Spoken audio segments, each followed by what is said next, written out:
Welcome back, friends. This video is to talk about how to read fast. Remember, a lot of syllabus that you have, huge books and huge part of the topics to be covered in a very short time during your semester exams.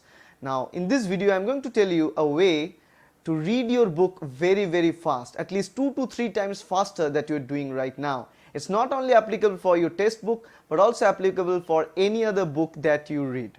So stay tuned and watch the video.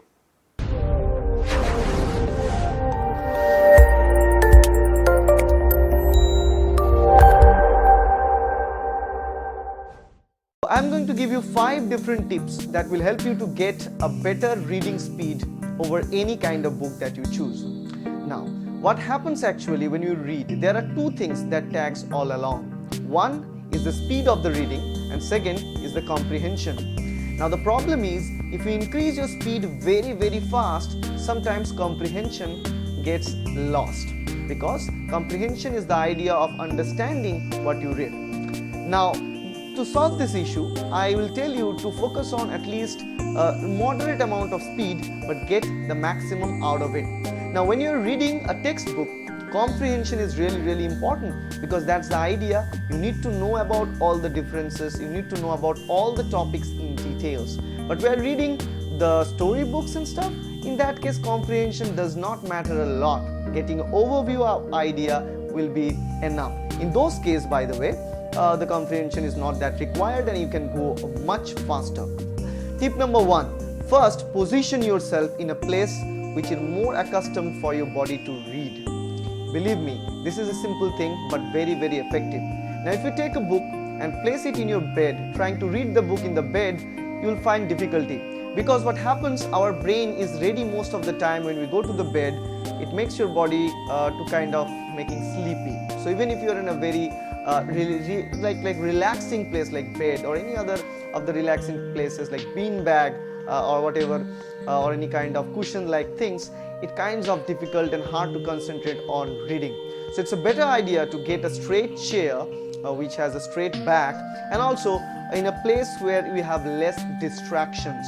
The place can be any of the part that you like. It may be specific for you people. So find yourself which is the place that you find yourself less distractive and start reading there. But it should not be a better hyper relaxing state. Now the second tip is to find out and get an idea about what you are going to read. Now it's very important that you know what you're going to study and what you are going to learn from the reading. Now if you have a book, for example a textbook, you first follow the different chapter names and you go to the index and see what are the topics that the chapter will cover.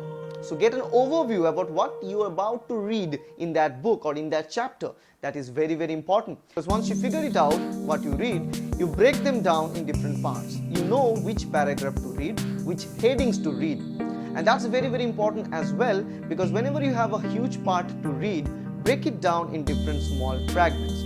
Fragments which have specific headings, and under the headings you have subheadings. So what you do, you go for the headings. Once you read the heading, you will get an idea about whatever they are going to explain in all those subheadings. So then you go to the subheadings and try to see and figure out what are the things listed in the subheadings. By this fashion, you'll get to read much faster and get to grasp the idea much faster than the conventional way that you used to do. Tip number 3 is known as the skimming. Now this tip is very important to find out whatever thing important in the book that you want to read. Now if it's a textbook, I know there are huge books, and for each of the topic, teachers mention different books to you, and even for one topic they give you 5 or 6 different books to read from. So that's a really difficult time, because we have very small time in our hand, and to cover all these things it's not possible if you read thoroughly. So it's a better idea to figure out which book contains the better parts, and for those better parts you go to the book, open the chapter, and you'll see the most important paragraph. You find out the most important paragraph and only read the most important paragraph on details, and rest of the paragraphs you just zoom into, just have an overview, just zoom into that. You don't need to read word by word in those paragraphs, but only read for the most important paragraph. Another thing with the same fashion, if you want to read all the paragraphs, let's say you choose let's say in one chapter you find out there are 30 total paragraphs. Among the 30 paragraphs you have 15 paragraphs which are important for you to read for your upcoming exam. Now what you can do is you take those 15 different paragraphs, and for each of those paragraphs you read the first sentence of the paragraph, first line of the paragraph, and you go to the last sentence and last line of the paragraph. Now what happens actually, often the book is listed in a way that the first sentence gives you an overview of the paragraph is about, and the last sentence is also providing one conclusion about what is there in the paragraph. So read those two lines very thoroughly, and whatever thing is in the middle, just rush it through, just get a zoom out view of all these things, and it will give you an idea about what is listed in that paragraph.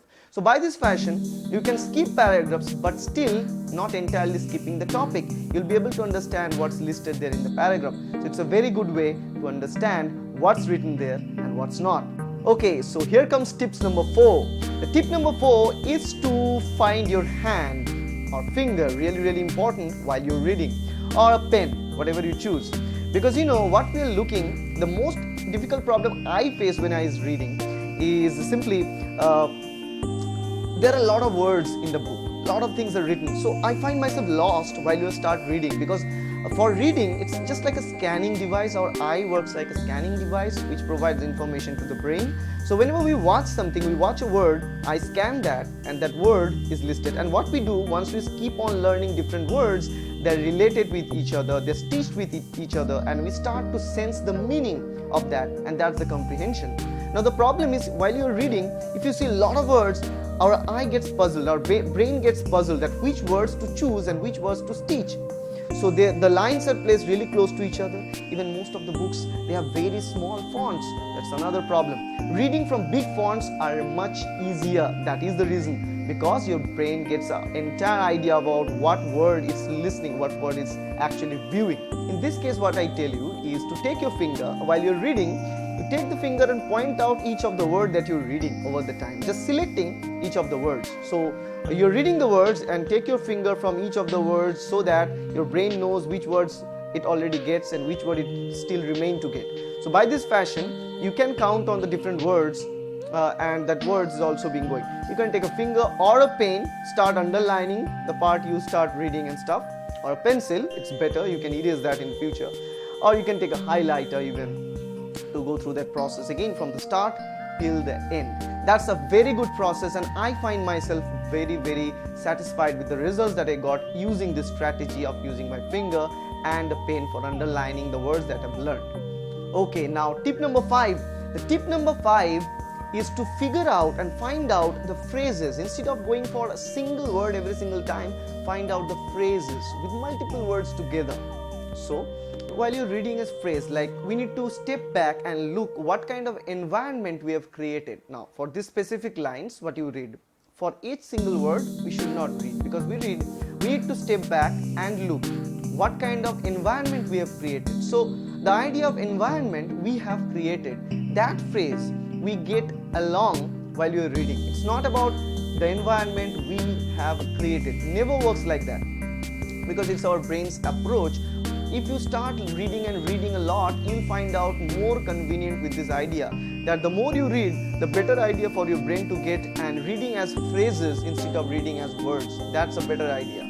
So it's depend on the practice, but as more you practice about this topic, you'll have a clear idea about getting this all those words as a phrase instead of single words. So it will give you it will save you a lot of time, even by looking at the first alphabet of the word, and even after looking at the first alphabet of the phrase, you'll get an idea about what the word and the phrase is going to mean, and you can entirely skip that phrase and going to the next part.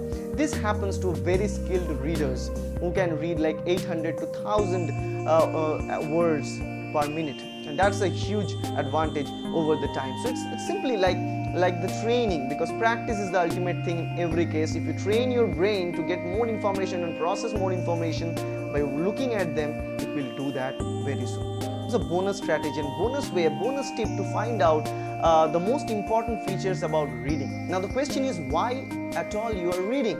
The answer for that is we are reading because we want to remember something, we want to learn something. So it's like meaningless if you read and if you don't understand a word about that. So it's bad. Like you can develop your speed by going very fast, but the comprehension will be very low. So it's very important that you start with a specific speed limits and then slowly increase that as you go on reading and reading again. It's not about like I finished 3 books a week, I finished 5 books a week.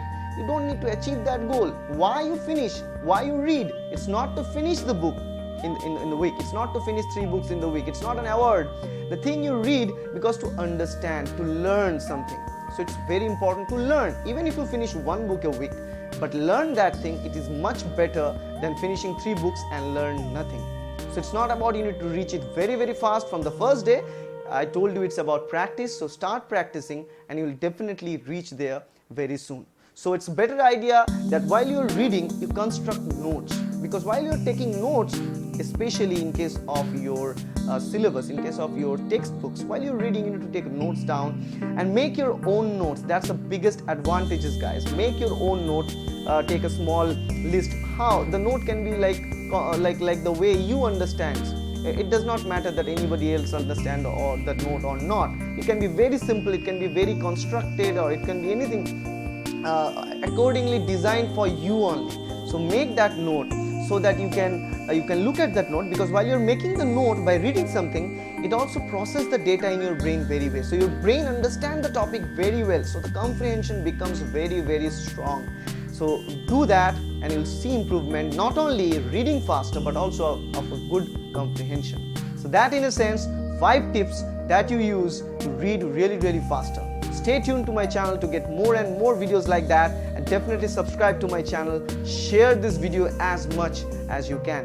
Watch my other videos, the links are in the description.